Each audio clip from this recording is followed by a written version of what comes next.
everyone, and welcome to our meeting on cybersecurity standards with the National Standards Association of Ireland. So today's meeting, we're going to hear about what are the standards for cybersecurity from ISO to CEN-CENELEC to ETSI, and why are standards important? What's the role of the National Standards Association and the National Cybersecurity Standards Mirror Committee? And how can you actually get involved in inputting into standards, and what does that involve?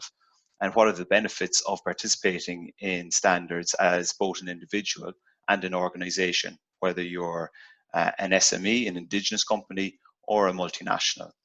So to discuss these different topics, we have three presenters.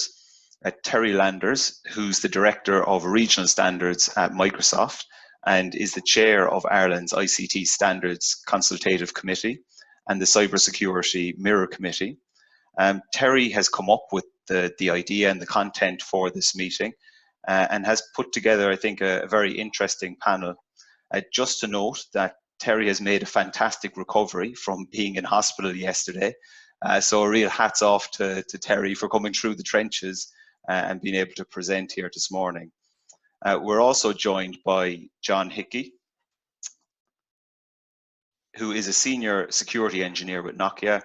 John has over 30 years experience in the telecommunications industry. His focus is on security of both fixed and wireless systems, and particularly security assurance of 5G systems. So John leads the Nokia effort to align product security with global security assurance standards. He represents Nokia at the GSMA Security Assurance Forum, and he was the convener of ISO SC27 Security Standards Mirror Committee in Ireland for over 6 years, and is a certified information system security professional since 2009. We also have Jason Keogh, who is partner chief technologist at 1E, a British company specializing in endpoint management and security. Jason has over 25 years experience in enterprise IT and is an ISO standards editor in the IT asset management and information security families of standards. He is one of only 2 global liaison officers between ISO IEC JTC1 SC7, which is on software and systems engineering, and then ISO IEC JTC1 SC27 on IT security techniques for ISO.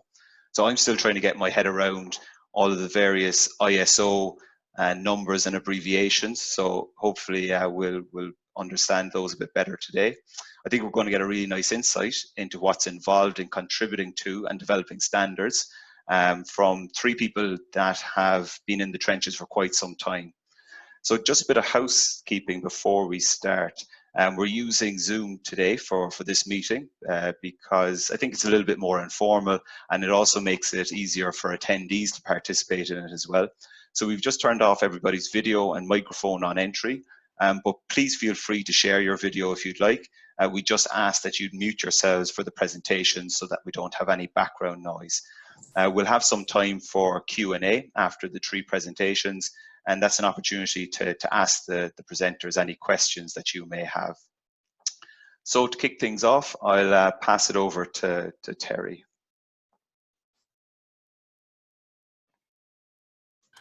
Thank you, Owen. I'm just going to share a screen. And hopefully you're seeing a presentation on your screen. We are, right now. yeah. And I'm hoping you're going, yeah, we're going full screen now, I think. So good morning, everybody. And first of all, thank you so much to Owen and the Cyber Ireland community for the opportunity to connect with you. I'm Terry. I'm the chair of what we call the ICT Standards Consultative Committee. I know this is jargon rich, and I apologize for that, but hopefully it will make sense. As we go along, I'll try to explain some of the jargon, and once you get your head around it, it's easy peasy. So I do a standards role for Europe, Middle East, Africa, mainly focused on cybersecurity, AI, and data governance. And I've been working in standards for 11 years in Microsoft. This is my 18th year. So just want to provide some context for you, the role of NSAI. Actually, first thing I got to do is start my timer so I don't overrun, which is something I often do. Looking at the different communities that we have, the structures and the way of working, and then discussion on next steps. So I think just refer to some recent reports from IDC. We know that cybersecurity is a huge challenge now, and especially the whole area of trust. It's like trust but verify, the kind of the NATO mantra. People don't want just you to say self-declare, yeah, we comply, and we know there's a proliferation of various specifications and certification schemas, but people want to know that you're compliant and that there's some independent validation of it. You can see that this values approach here, one of the things they talk about, number one, is improve compliance and anticipate future compliance standards. This is moving from the technology-centric approach to the value-centric approach. And so the compliance standards are becoming increasingly important. I think, well, I see that. I hope you're seeing that.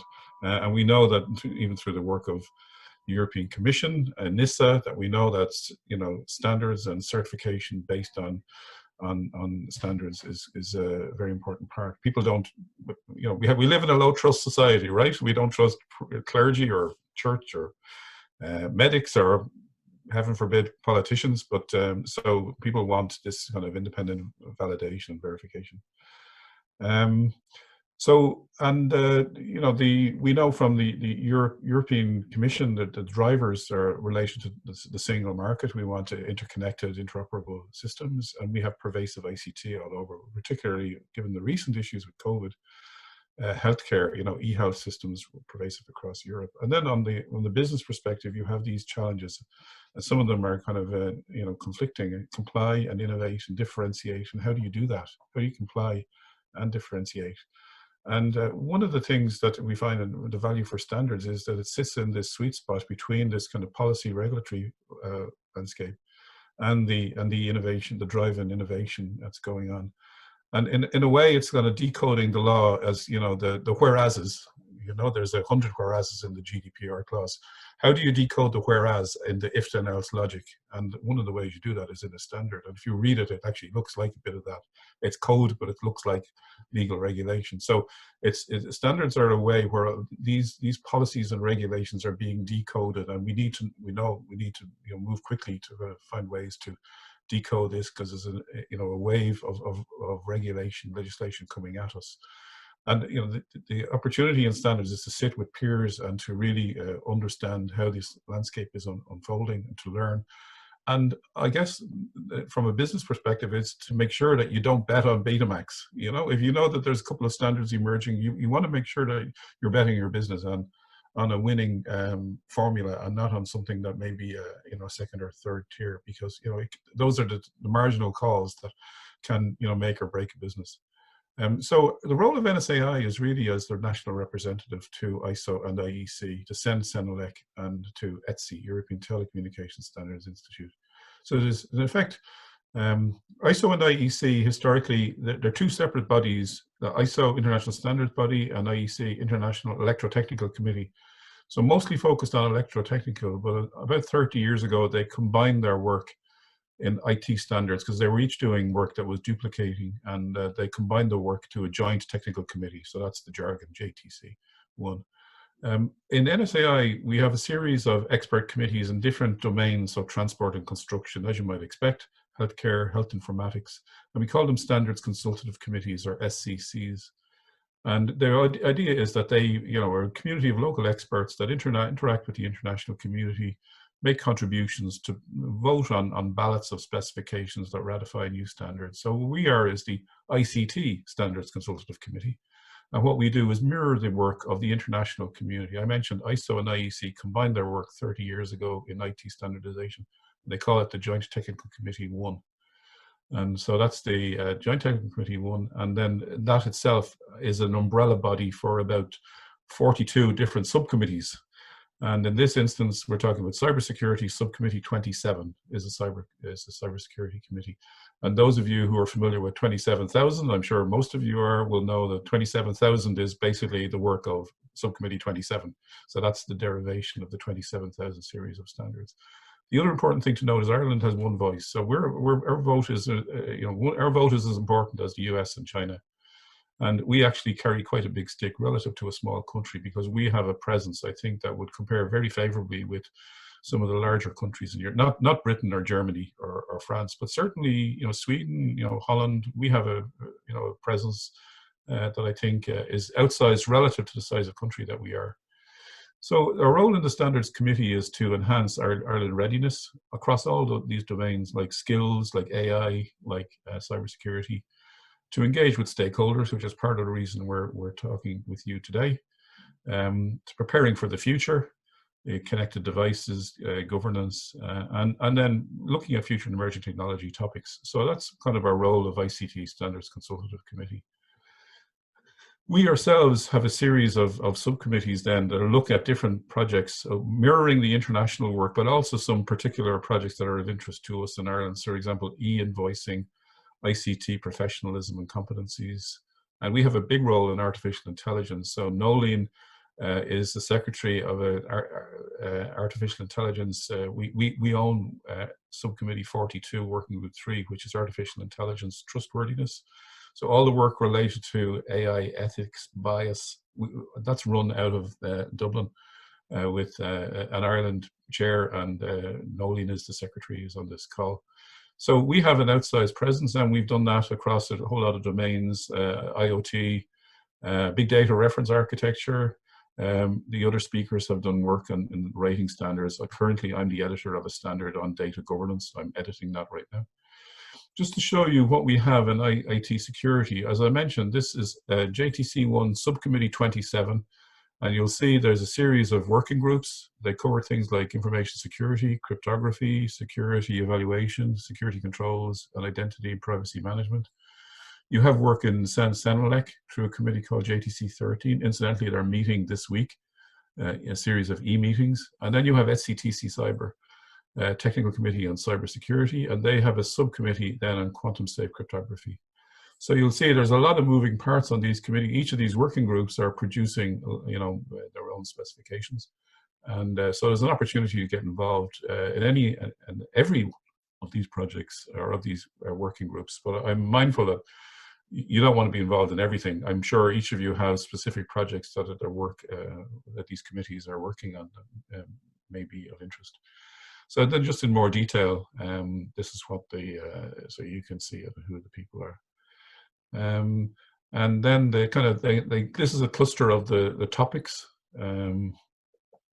And there is actually a whole lot of reference material in Subcommittee 27 you can look at. So you can see the broad scope of the topics that are under consideration there.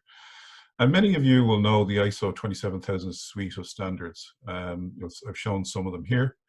And many of these, incidentally, are being ratified as ENs. That means European norms. And what that means is that they can be referenced in public procurement, and what also means as an EN, all competing national standards are superseded. So if Finland has a cybersecurity standard, it has to be withdrawn in favor of EN 27001, for example. So that's a significant development that's underway right now. So most of these ISO IEC standards are being ratified as ENs as we speak. And you'll see there's a rather large list of them. I think there's over 30 standards in the suite. Then in CEN-CENELEC, we have this community, and you're welcome to look at the details. The product security, I know there's a meeting this morning, which I was unable to join, on Working Group 6 on product security. They're doing a lot of work on radio equipment directive, and you'll see data protection, privacy, identity management. So they're all meeting this week virtually. And there's a series of standards. I know this is hard to read. You will get a copy of these slides, but the work is underway, and they are ratifying standards as ENs. And then ETSI Cyber, I've just done a screen grab of the project work that is underway there. And you'll see you can dip in and out of these projects as you choose. I'm sure some of them will be of interest to you. So our way of working is our mirror committee system. We follow the international work in ISO, in CEN-CENELEC, and in ETSI.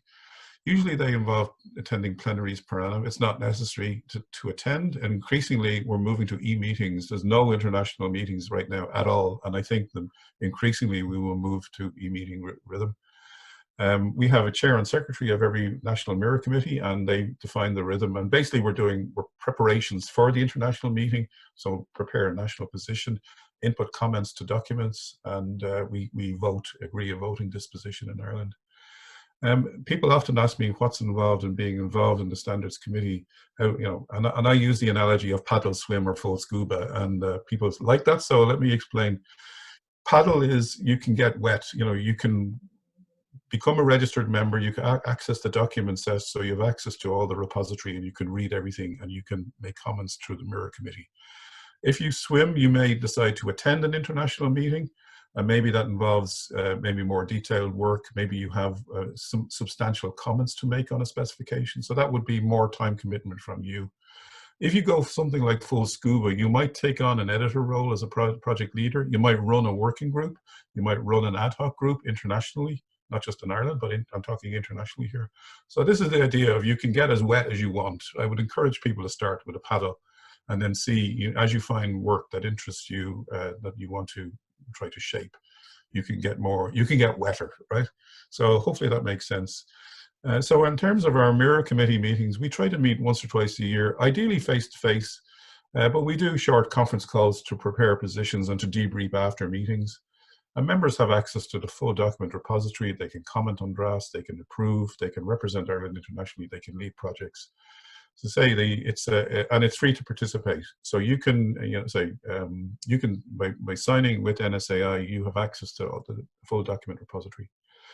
Mindful, I'm going to wrap up here. We know cybersecurity is a complex and growing landscape, and as you start to add more technology domains, there's going to be plenty of work for cybersecurity for years, right? Our shared interest, I think, we are wearing a green jersey here, protecting Ireland Inc., our SMEs, protecting our citizens, protecting our government, our critical infrastructure. We're mindful there are bad actors out there, and we don't want to be a laggard. So we want to be a good actor, and I think the best way we can do that is stay connected and work collaboratively toward that end. We know we've had the National Cybersecurity Strategy published just in December. And then what we think in terms of working with Cyber Ireland is an opportunity for perhaps joint work, for participation across our group with your community and your community with ours, with joint events, perhaps in conferences. I'd love to bring, for example, SE27 plenary to Ireland. I'd love, so that might be something we could consider down the line. Just to wrap up, because I'm about to hear an alarm, just to flag something, that breaking news that was launched this morning. ETSI released a consumer IoT security standard only this morning. So there's a link to that press release on this slide deck. So this is a very active, dynamic, and evolving landscape. And I'd encourage people to, if you have an interest in anything I've talked about so far, to get involved. And that's my alarm. So time to stop, Terry. So that's my 13 minutes. So I'll stop there. I think we're going to do Q&A later. So I'll stop sharing, and I think we'll hand back to you, Owen, or hand on to John. Yeah, that's perfect, Terry. Thanks very much. And as you said, we'll keep any questions that people have until the Q&A at the end. So John, we might keep things running, and I'll hand it over to you now. Just let you know you're on. Just unmute yourself. Can you hear me now? We can. Just in a second, if I can grab the share. Let me know when you can see this. Yeah, we can see that. Just go into presentation mode. You okay with that? That's perfect. Okay, thank you. Thanks, everyone. Okay, as introduced earlier, my angle is just slightly a bit more involved. I'm probably at the swim or the full scuba level when it comes to standards development. Now that's what I kind of want to cover in the few slides I have here, just how I got involved, what it means, what you have to do. So probably getting into a little bit more detail on the swimming and the full scuba mode that Terry alluded to. A lot will be around the SE27 because I have been involved in that, but some other standards as well. I just kind of give a little bit of context as well on that. But the same principles will apply really depending on the standard you may get involved. So as Owen introduced, I've been in product development for well over 30 years in the telecom space. Mainly in wireless, base station management systems, GSM, UMTS 3G, LTE, now 5G as well. So that's kind of the industry I've worked in, have experience in, and I suppose sometime in the 2000s, the mid-noughties, I guess, I migrated into doing system engineering requirements around the security space, for base stations, for radio equipment, and management systems. And 12 years ago, I moved into a central role within the organization, same organization that Alcatel-Lucent's now Nokia, where looking at product security across the entire portfolio of products. So looking at standards from different regions, different countries, and see how they impact on our products. And around that time as well, I guess I made my debut into working on standards, and initially on IEEE WiMAX related, but then how I got really sucked into standards development and SC27 was about 10 years or so ago. A colleague of mine was editor of one of the ISO 27000 series standards. That was 27005, and she was based in the US and was trying to represent our organization, but was making little headway within the US and trying to get the company's, I guess, points across. Competitors were pushing back on a lot of the ideas. So she came up with a plan, I guess, to kind of circumvent that. And Terry, I think, alluded to there that. So I was asked, along with a colleague, I think in Belgium and another in Canada, to push the same, to join our national mirror committees, in the case of Ireland, NSAI, and the subcommittee for SC27, and to push our contributions that way. And because the groups were quite small, then there was no opposition. So effectively, our organization, my company's contributions were put forward as the national opinion in the national view in both Ireland, I think it was Belgium and Canada. So it was, and because these three countries have the same voting right as, say, the US, certainly for SC27, we were able to get our contribution pushed through by that means. So that's how I got involved. Obviously, when you get involved in writing standards or getting involved, really pushing it, if you have a contribution, the best way to make sure that it's adopted is you travel to the global meetings, the SC, in this case SC27 meetings, and in order to argue your case at the meetings, because that's where the final text and the final position is decided at the meetings. There's a lot of projects. I think Terry alluded, I think at any one time SC27 alone has upwards between 80 and 100 projects in progress at any one time. So there's a lot of work. I ended up volunteering for some work. I became the editor of a standard, and traveled and regularly to these to the SC27 meetings representing Ireland and through NSAI for about 5 years. I guess learned hugely, and on how standards development works, what you have to get to know, and so on. I'll come to that a little bit on my next slide. But since then, after about 5 years involved in that particular standards group, I migrated into working on more mobile communications standards under 3GPP, security standards for 4G, 5G mobile communications. And I have been involved in some of the industry associations associated with that standards group as well. And I'll come back to that. But just to be clear, I've never been in a standards development group within my own within Nokia. While it wasn't a full-time job in doing standards, it felt like it with the amount of time and the traveling and all that commitment. So. So currently, so I joined, as I was saying, I did an editor role on 27033 Part 6 to do with wireless security, obviously something that I had experience on. And currently I continue to do that. I analyze national, regional, global standards to see how it impacts on any of our products. So still have a huge involvement in standards development. Yeah, I don't really want to, this is a very full diagram, but if you decide that you think you need to get involved in writing standards or getting involved in some standards, that's the first problem you have to really understand is the landscape.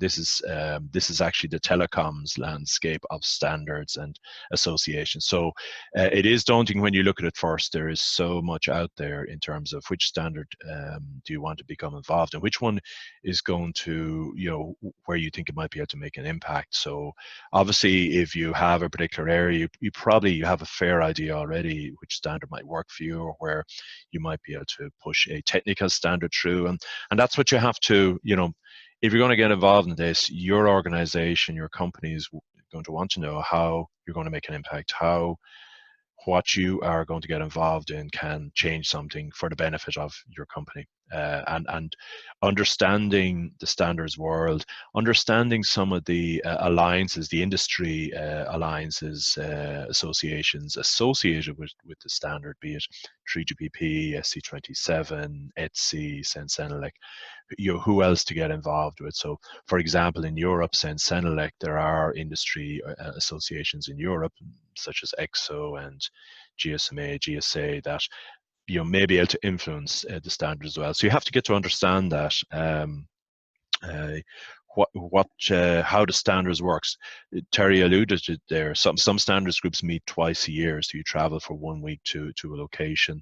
And if you are going to get involved in contributing and pushing contributions in standards, some are much more regular than that. If you take something like 3GPP, it can be anything 4 to 8 times a year. That's 1 week long standards meeting. So usually for standards, you have to prepare for it. You can spend a lot of your time prior to the actual face-to-face meeting being involved. So you need to know what you're going to get involved in, what's the benefit for your company, how voting works. If most standards, the final text is done by agreement, by consensus, but sometimes there are voting, as we alluded to in SC27.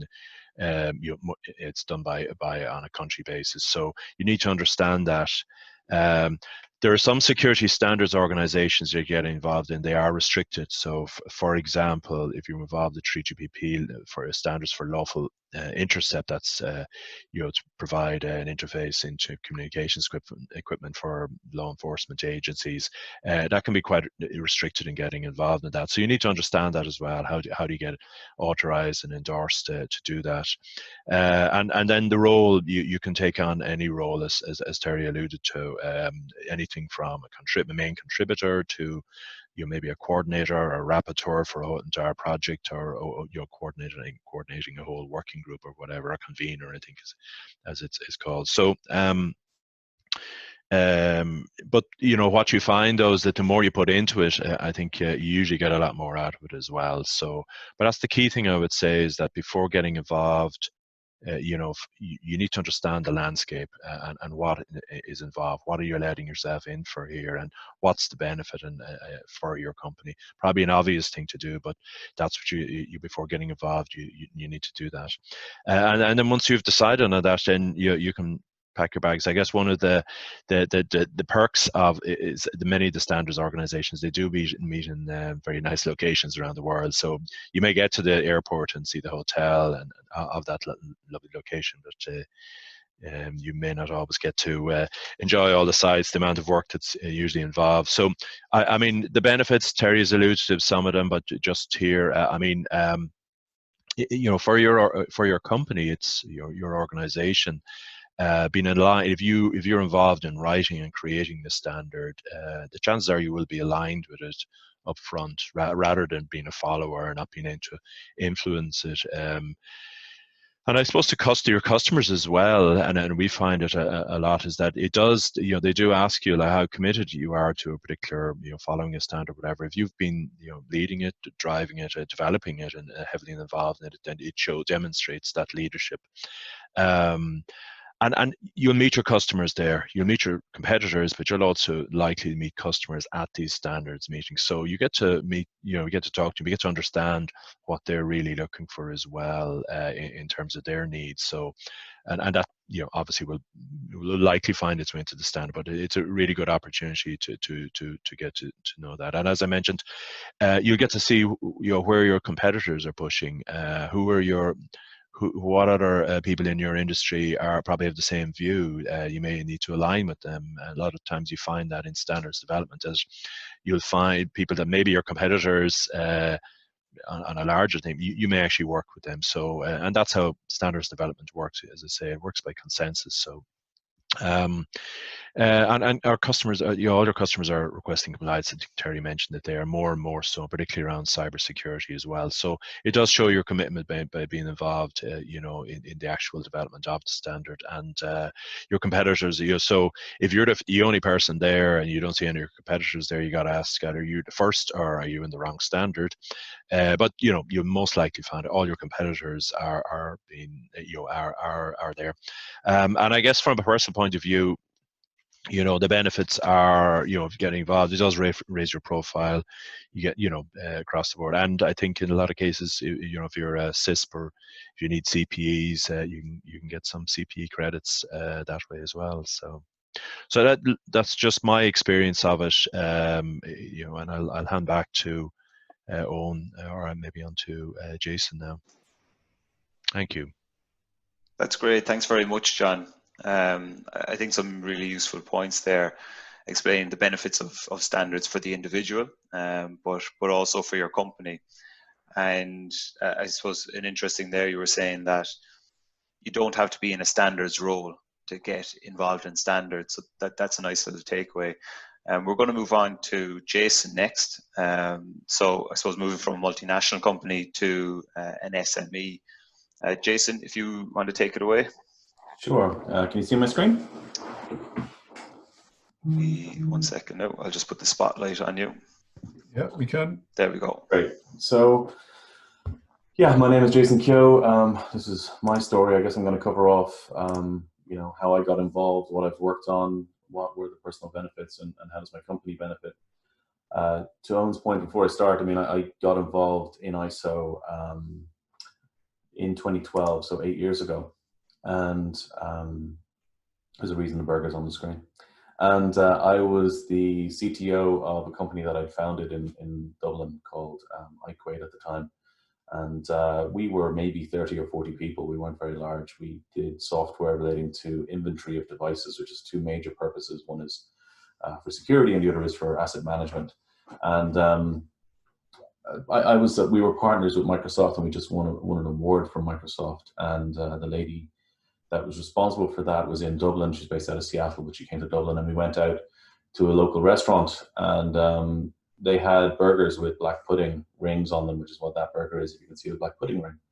And I suggested that she try that, and despite being absolutely horrified by what black pudding is, she did try it, and she hated it deeply. But despite that, she made a point that in the working group relating to IT asset management, there was a number of people that she thought were sort of similar to what John was saying, that didn't agree with the position that she held, and she thought that I would probably be more like-minded than not.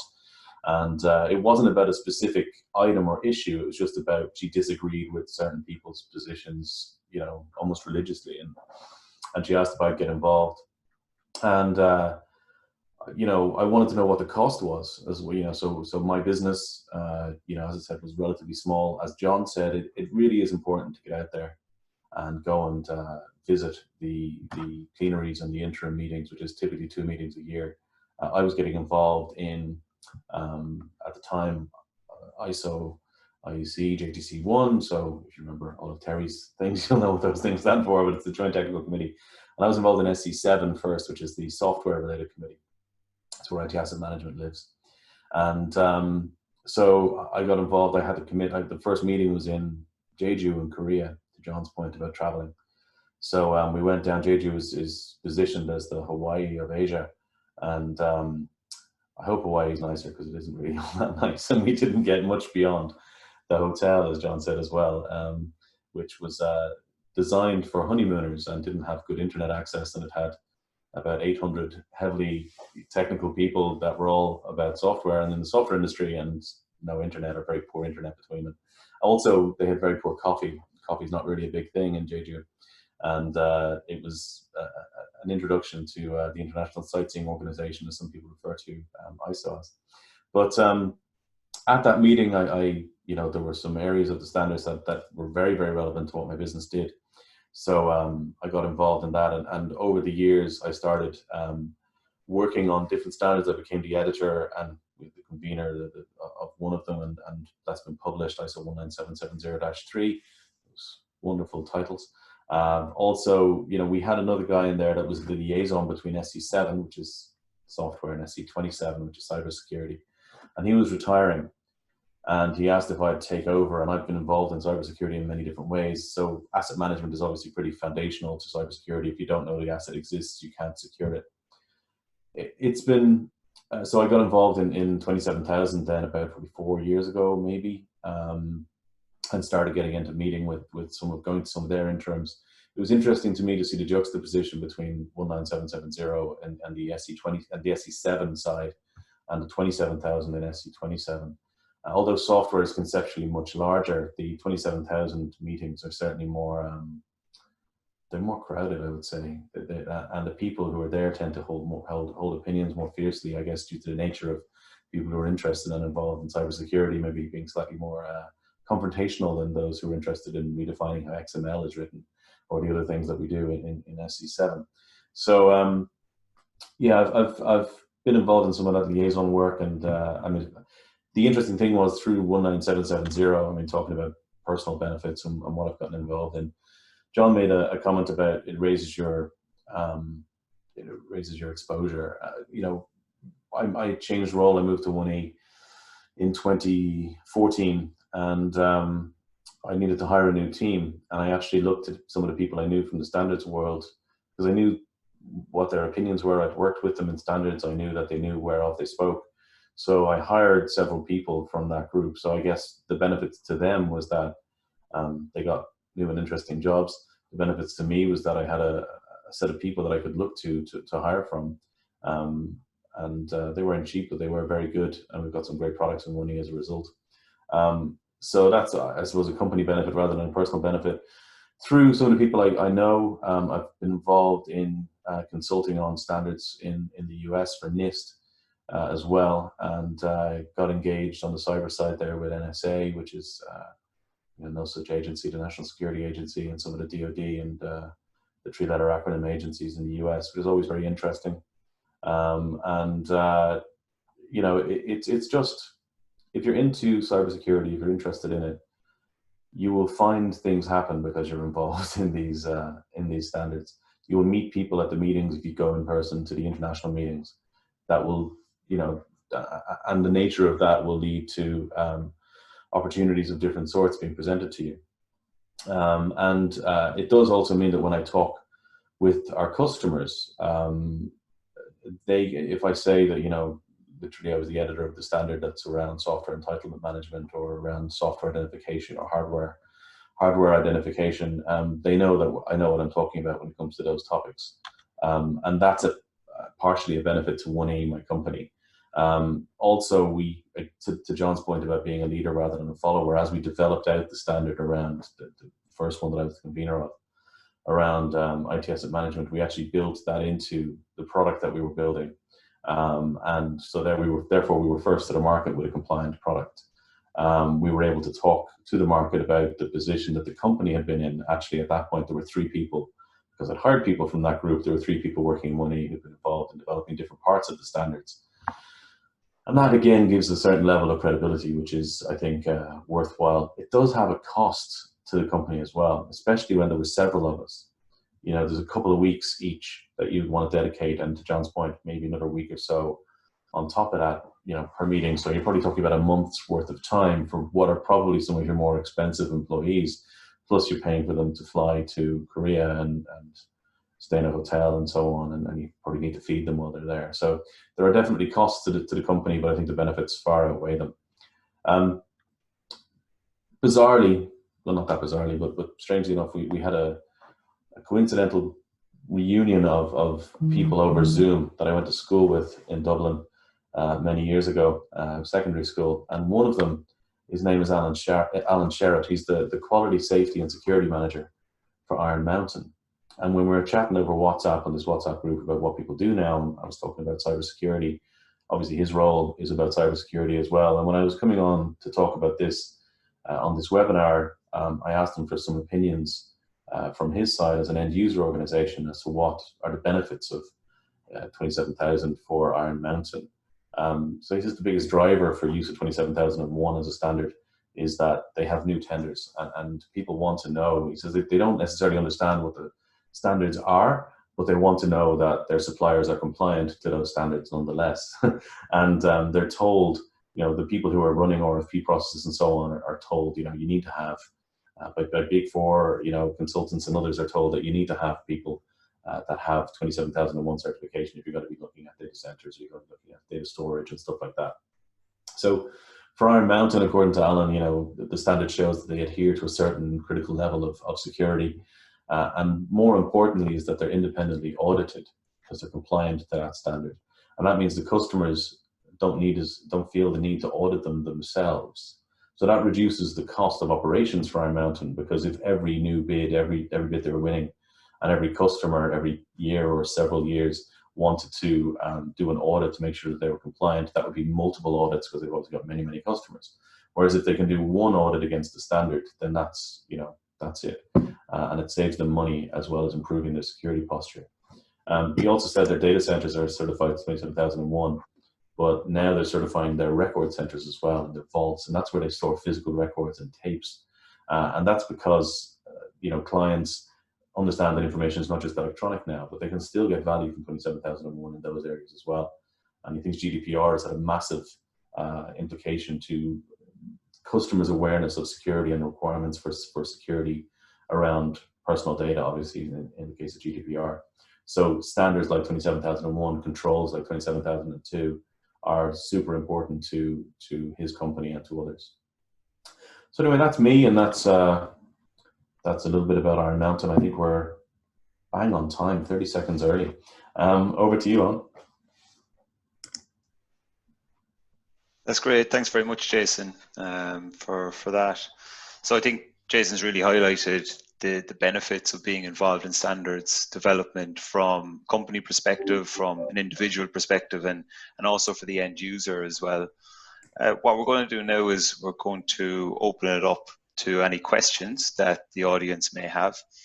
So if you'd like to ask a question, just unmute your mic, and it's first come, first serve. Maybe just to start things off, I have a question myself. So I suppose, Terry, you were talking about, you can get involved in standards from, just paddling, the very initial phases, you can swim or you can go full scuba.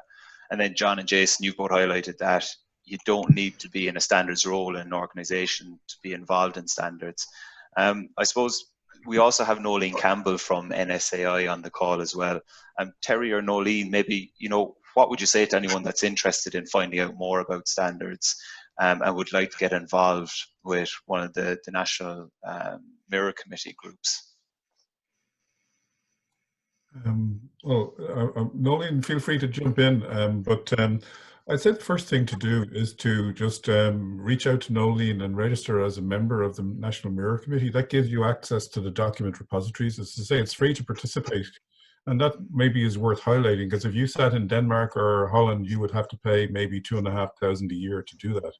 So it is this is a contribution on behalf of the NSAI that it is free to participate. So there's no cost to participate.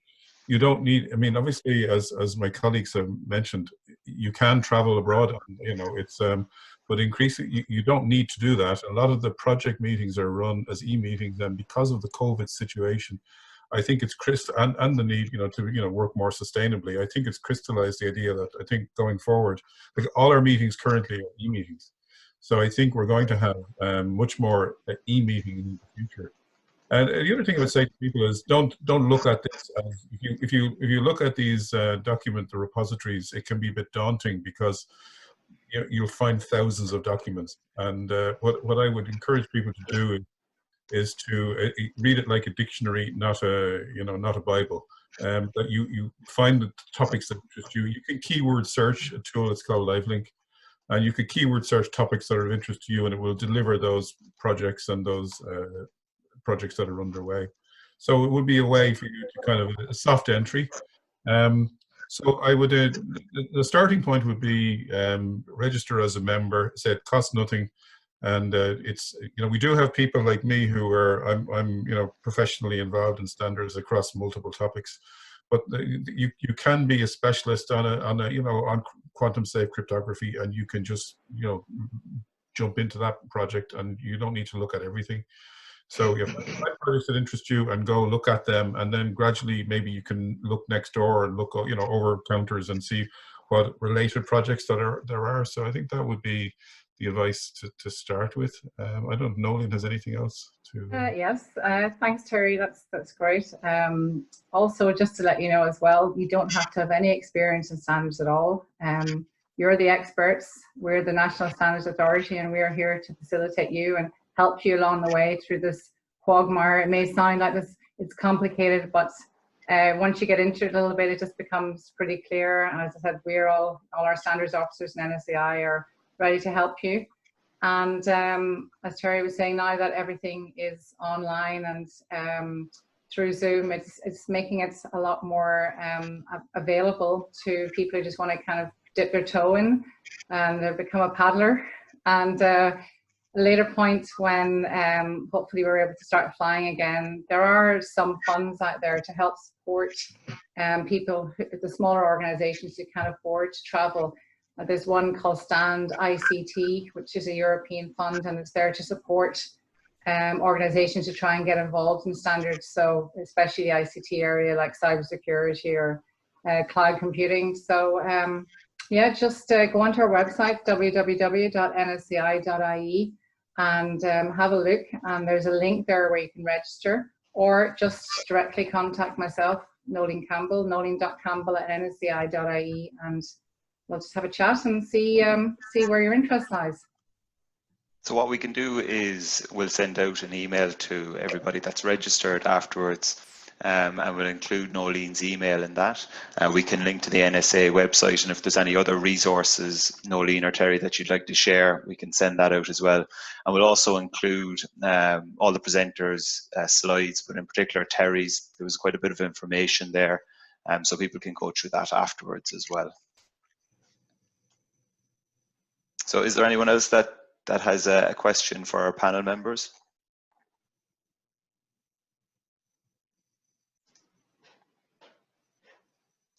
Don't be shy.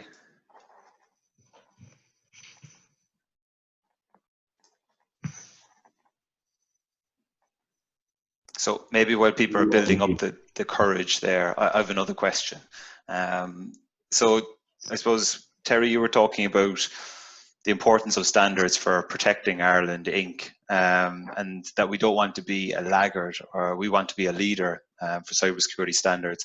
And I suppose it ties in quite well with what we want to do with Cyber Ireland, is to make Ireland a leading location globally for cybersecurity. So just from your perspective, and John and Jason, I suppose, what role do you think specifically standards can play in achieving that goal?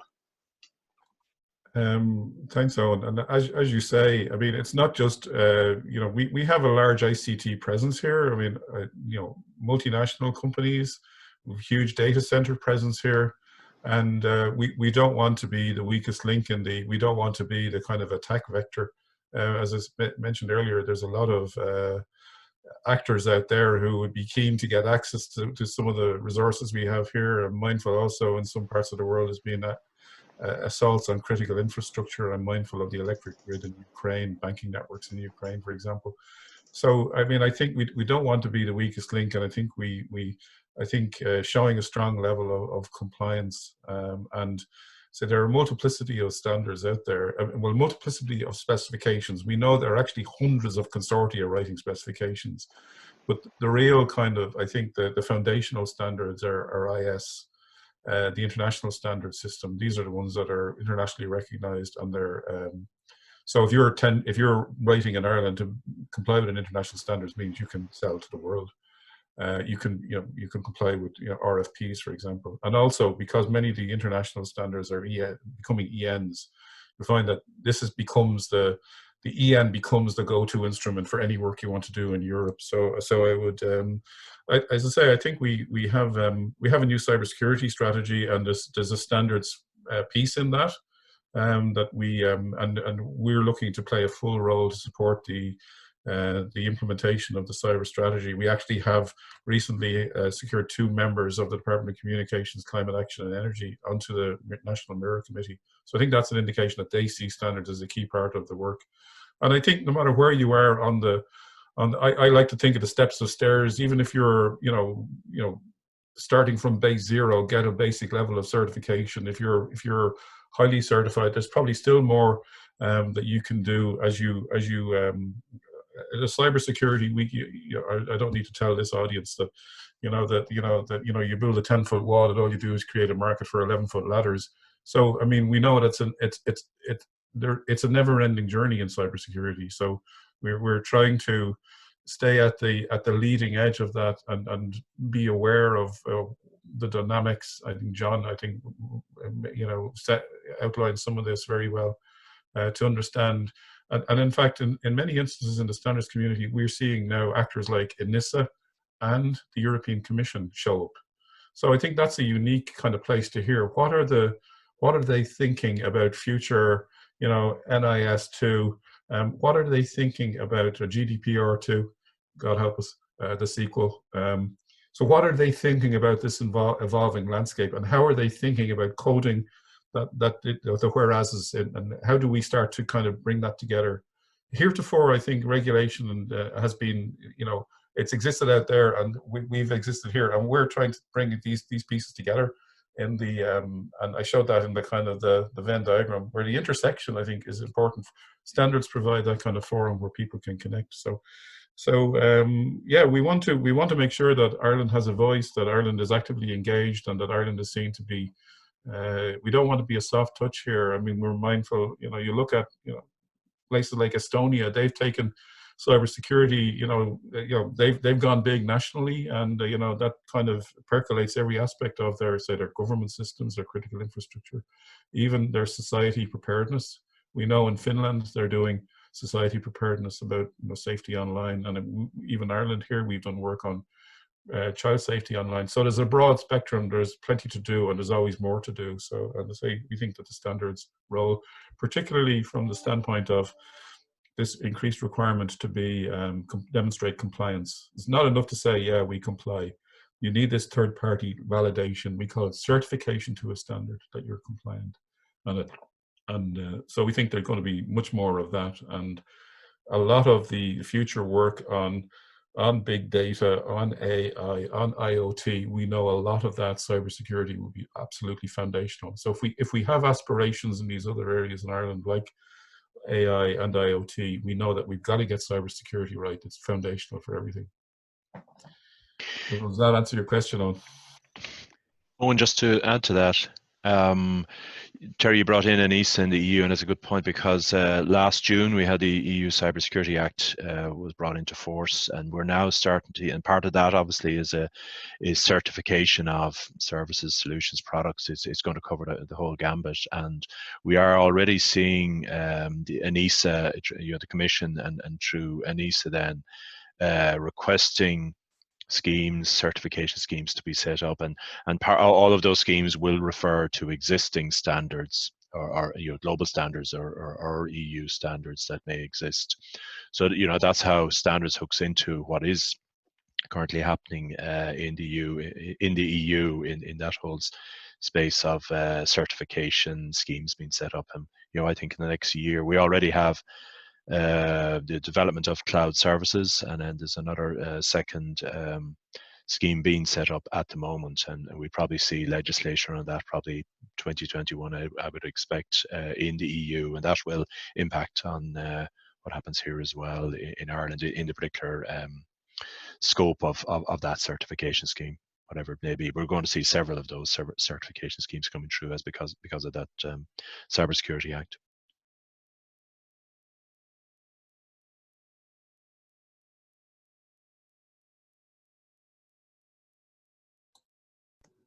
You're on mute. I'm talking to myself. Not a very intelligent conversation. If there's anyone else from the audience that might have a question, I noticed that Carl, did you unmute your microphone there? Maybe it might have been by accident. I see a question here. Do you see more companies certifying to ISO 27 standards? And the answer is yes. The two most certified standards in the international standard system are ISO 9000. I think everybody will be familiar with that, quality management, and IS 27000. These are the two biggest selling standards. So these are far and away the most widely adopted and implemented of all of the ISO standard systems. So, and as I mentioned, there is a suite of about 30 plus standards in the 27000 series. So the short answer is absolutely, and as it will become increasingly important for products and services offerings of all kinds, this is, I think, going to be a foundational building block. And as I mentioned in my earlier response, it's not just about cybersecurity, it's these other use cases that will, IoT and AI that will increasingly, big data that will rely on cybersecurity fundamentals, and they won't literally can't happen or fall apart without strong cybersecurity fundamentals.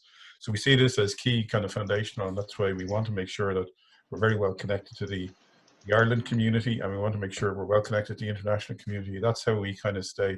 Actually, next week I'm talking to NATO, talking about some of the work we're doing in standards. So, this is a global thing, and it requires, if we're going to make sure that we build a safe cyberspace, it requires all people of good intention to kind of mobilize, because otherwise, the bad actors are well connected and well organized and well resourced. So we have to be kind of building a bigger wall as they build a bigger ladder. Yeah, I would also say that there are sometimes national bodies that are not necessarily representing states that are of good intention that take part in ISO meetings, and that's good as well, because one of the things is you can't really trust security that is based on obscurity. It has to be you have to be clear and still be secure. And it's good to see and have that discourse, just as John was talking about competition. It's good. It's interesting to see what some of those not so great nation state actors are doing, and meet some of their people when you're in these meetings as well, it's genuinely interesting. Fergal had a question there. So there's one from Fergal Finn. Smaller companies that don't need ISO 27001 certification often audit their cybersecurity to ISO 27001 without the cost of certification. What do you think of this? Yeah, it's a great idea. It's very good. I mean, and as they grow, if they're already operating to 27001 standards as best they can based on their own best efforts, when it comes to certifying, they shouldn't have to make massive changes. It's a very good idea to start adhering to or looking at and adopting the elements of the standards that are relevant to you, regardless of the size of your organization, I would say. Absolutely. I encourage every company to embark on the journey. And but I think one of the things you may find that down the line, as I say, we live in increasingly a low trust society. People, the trust would verify. So people will want, maybe in time, will want not just that, sure, I comply. We know, I mean, we saw that with Boeing. There was a certain amount of self-certifying the 737 MAX, and we saw what happened there. So I think people will want third-party validation that this not just you say you're compliant, but that somebody, that kind of has the authority to validate you says you're compliant. So I think there will be a move more in that direction. But I encourage anybody to embark on the cybersecurity journey. Get on the first step and keep moving up steps.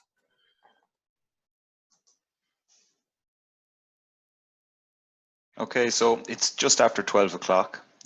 So I would like to thank our three speakers, to Terry for putting all of this together, and to John and Jason for giving their in-depth perspectives into what's involved in standards development and the real benefits for the individual and companies out of it.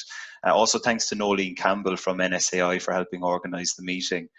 I think there was some interesting takeaways, and and shows the relevancy of standards for individuals, for companies, and for Ireland as well. We will be sending the presentation around to all the attendees afterwards. If you're interested in learning more about standards and participating, please do get in contact with Nolene. We'd be happy to continue this topic around cybersecurity standards on another online or maybe even a physical meeting in the future. So if you'd like a follow-on meeting on this topic, please do let us know. And just a final note that we launched the Cyber Ireland membership for 2021 last week. So the membership to the cluster has been free up until this point in time. It's been open and inclusive to all organisations, but we do now need the support of industry to ensure the long-term sustainability of the cluster. So you can find out more information about membership and the membership fees and benefits all on our webpage. So thank you very much to everyone for joining us again today, and we'll finish up there. Thanks, Owen.